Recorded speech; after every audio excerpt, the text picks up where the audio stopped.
Crush me! All of you. I can still learn a thing or two. It's not time yet. That distance? No Killing problem. spree. And hello, this is Gabe Newell. Thanks for playing Dota 2. Double kill. It's not time yet. Check this one. You'd have had better luck killing an albatross. Normally. Like the wind. Structures are fortified. Come on. There's no love my arrows now.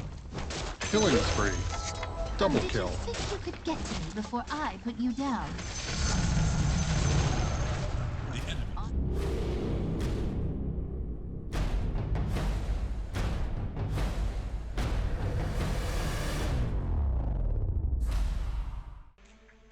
Hello there, and welcome back to another TI update. Today is September 30th, and the Fantasy League has actually opened up, so we can actually start having a look at that.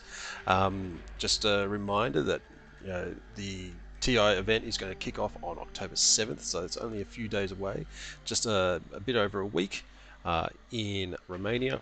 And so that'll be the group stage. We don't have any details on the groups as yet. Hopefully we'll get that in the next couple of days, but be waiting with that on bated breath. Anyway, let's have a look at the fantasy side of the free compendium that Valve has given us today. So as you can see here, we have all the dates for all the games for the group stage. So there'll be a number of games on each of these days, so 7th, 8th, 9th and 10th, and then we have the main event. So these are the playoffs where you have the double elimination bracket, and then we have the grand finals on the 17th of October. So going to be an action-packed amount of days. There's a little break in between, but it's going to be awesome. So you can see here that we've got a couple of requirements in terms of our fantasy league. We have 2 cores, a mid, and 2 supports. So you need to fill out these cards for your fantasy teams for each day. So let's have a quick look. So the rundown that they have here is pretty simple. Open player card packs, put your player cards into the roster, and then you score fantasy points from the day's play, and then you earn battle points at the end of the TI as well. So let's have a little bit further look into this. So the player cards, obviously silver and gold cards have different stat bonuses, and they range from the plus 5% to plus 25% depending on the stat that they actually have on there. Multiple cards of the same player cannot be used on the same day, so that makes sense. You can't use 2 Samaels as 2 cores. Each day's roster is unique, and a single player card can be used on any number of days. So it doesn't look like the cards are actually going to be destroyed after use. It looks like you can use them on following days and things like that. But once you actually put in your player fantasy team for that day, they are the only 5 players that you can score points for. So hopefully you can score up some good points.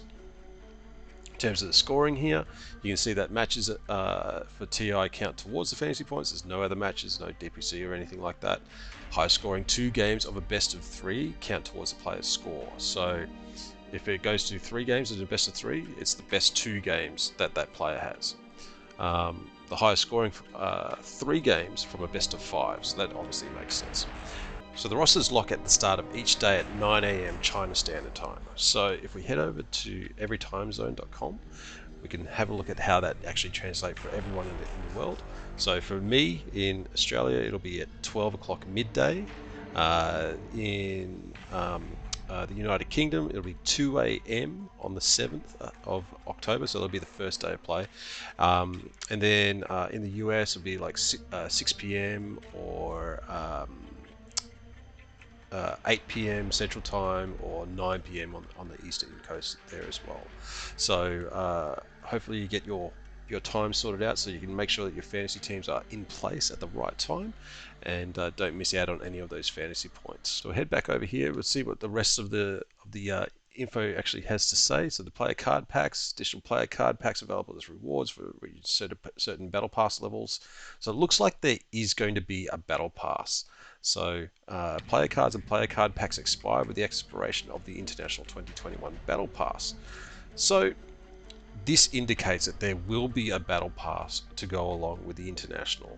We are coming up very, very close to the start of TI, and we still have not seen anything here. It's going to be very interesting to see if this is going to be a free battle pass, considering that we've just had Nemesis, and we've also already had a battle pass for TI10 to generate the $40 million prize pool as well. Anyway, back to the fantasy challenge here. The rewards, the top 10% of all scoring fantasy teams will receive 16,000 points for the battle pass, top 25, 8,000, and the top 50% will receive 4,000. Now, I'm not sure if this actually stacks. So, for example, if you end up being in the top 10%, do you actually get the 16, the 8, and the 4 combined for a total of 28,000? Not too sure if that actually works out that way. That would be pretty cool in terms of battle points, but we'll soon see. Anyway, scoring stats, you can see there. I'm not going to go through all this sort of stuff, but you know, points for a kill is only 0.3. Last hits 0.003 per last hit or deny. Probably the most worthwhile things is the team fight participation, killing blows on towers. First blood is pretty cool. If you have your player get the killing blow there. Stuns also look like it's going to be a really good point earner for you as well. So 0.05 points per second of a stun. So players who play like Sven or Wraith King, Lion, Tide Hunter, those sort of players that have or those heroes that have a lot of stuns, they're going to earn you a lot of points. So it's probably worth going through your cards and that sort of thing and seeing who actually plays those sort of players. It's pretty simple. You just select your card. We've got a number of teams here and that sort of thing. So let's say we'll go Nico Baby on the first day, and then let's see, who else do we want? Got a lot of cards to go through.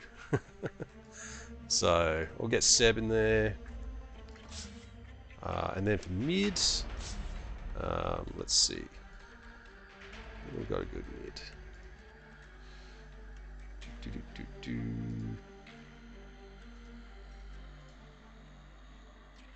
Okay, Nisha, and then the supports.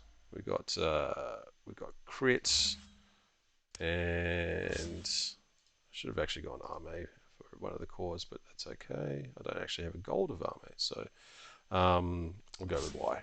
So that would be my team that I would use for first day of competition if those teams and those players are actually playing on that day. I can of course actually change this roster. I can actually go in and I can set every roster for every day of the competition, just so I can make sure that I do have a roster in place for that day's competition and not have to worry about it. As long as I know what teams are playing, what players are playing, I should be right. But you can just go in, you can change the cards and that sort of thing, so that's all pretty easy. So I can just change in a player. Did it actually let me do that? Fnatic. Cool. Yeah, so there you go. I can change out the player and that sort of thing pretty easily. So very easy to do.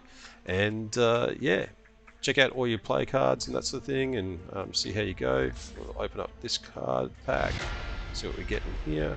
I am looking for a gold Arme, but we've got the gold Asta, XXS, and I'll just recycle these ones as well. Not going to be using those.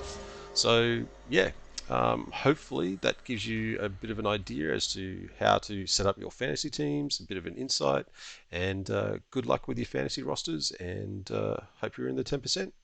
We'll catch you again soon.